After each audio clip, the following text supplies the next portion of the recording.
I draw the attention of the students belonging to English third year, Government Rajendra College. Yet another lecture is going to be delivered online, and you are being asked to pay undivided attention. You are being advised to watch the video more than once so that you can comprehend or understand the significance of this lecture. In my lecture today, I would like to focus on a particular poem titled Locksley Hall by Tennyson. After the death of Wordsworth in 1815, Tennyson was named the Poet Laureate. So, this piece of information is to be given much priority. I have already mentioned that after the death of William Wordsworth in 1815, Tennyson became the Poet Laureate. So, in this poem you will notice that a young individual, it is the manifestation or it is the representation of young life, its good side, its deficiencies, and its yearnings. Dear students, it is worth taking note of. In the poem that is going to be deliberated by me, that is being deliberated by me, you will notice that young life, its good side, deficiencies, and its yearnings can be termed as a dominant feature of the poem entitled Locksley Hall. Yet another important phenomenon worth taking note of is that it is a dramatic monologue. So if you are asked regarding the identity of this poem, regarding the genre of the poem, you can unequivocally utter that it is a sort of dramatic monologue centering an unrequited love. So this poem deals with love, but it is a sort of unrequited love set in England at a building named Locksley Hall. Probably it can be termed as a sort of imaginative building or mansion, but it is set in England, and supposedly Locksley Hall was situated, or from imaginative point of view, it can be termed as a sort of imaginative building, Locksley Hall, overlooking the sea. So we can notice a scenic landscape. We can notice captivating landscape, a building overlooking the sea.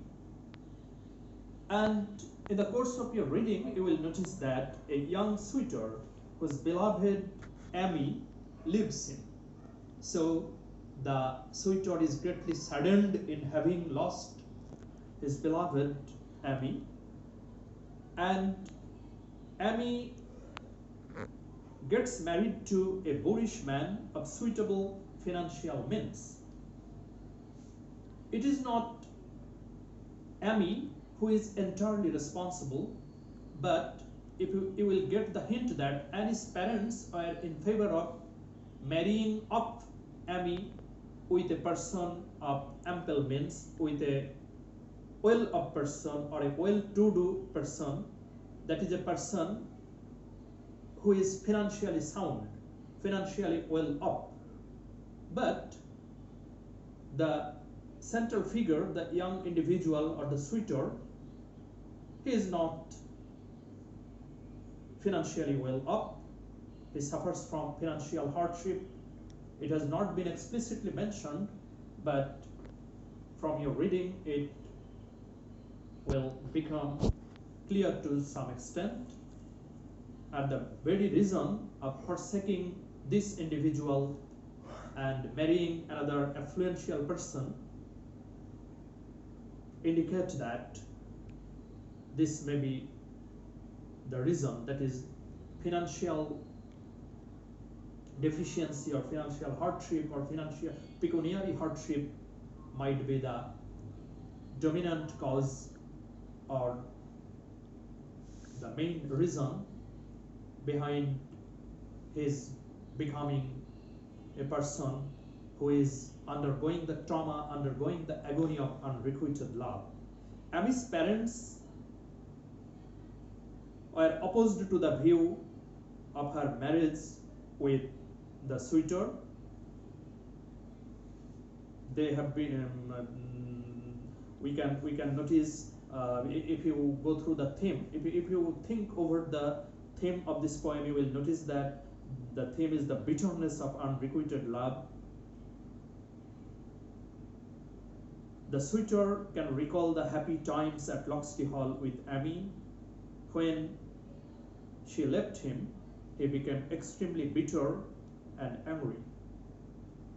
As a consequence, he has become troubled. His troubled soul, he can no longer live with his troubled soul. Life has become somewhat unbearable on the part of this young suitor, so he heaps curses on her and the man she chose. And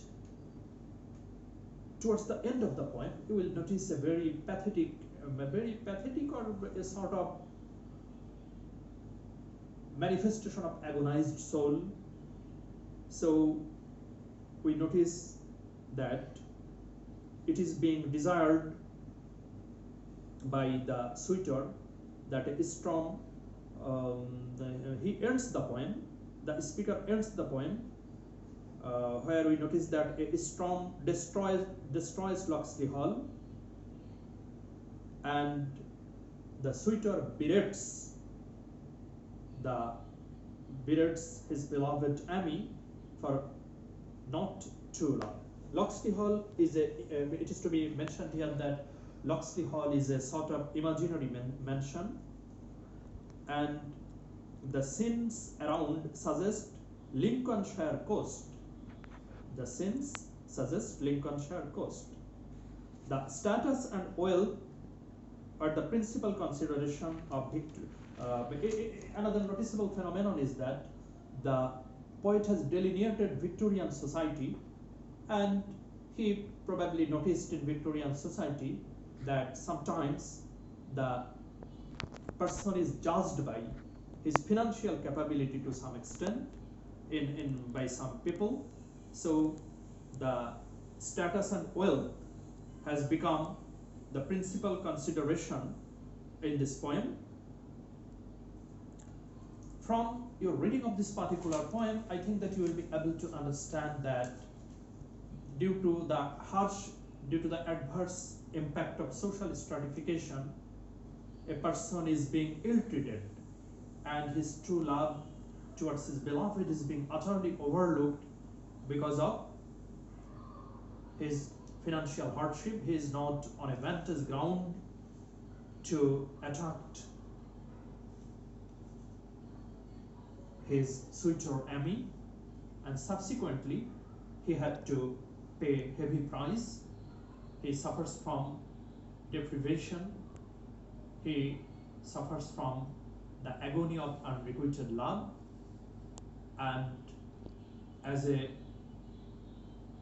skilled poetic talent, Tennyson has depicted several facets of the suitor in this poem in a manner which draws the attention of readers, critics, and students. I am not going to elaborate or elongate my lecture today. I extend my thanks to each and every individual. I would like to wrap up my session. Thank you very much.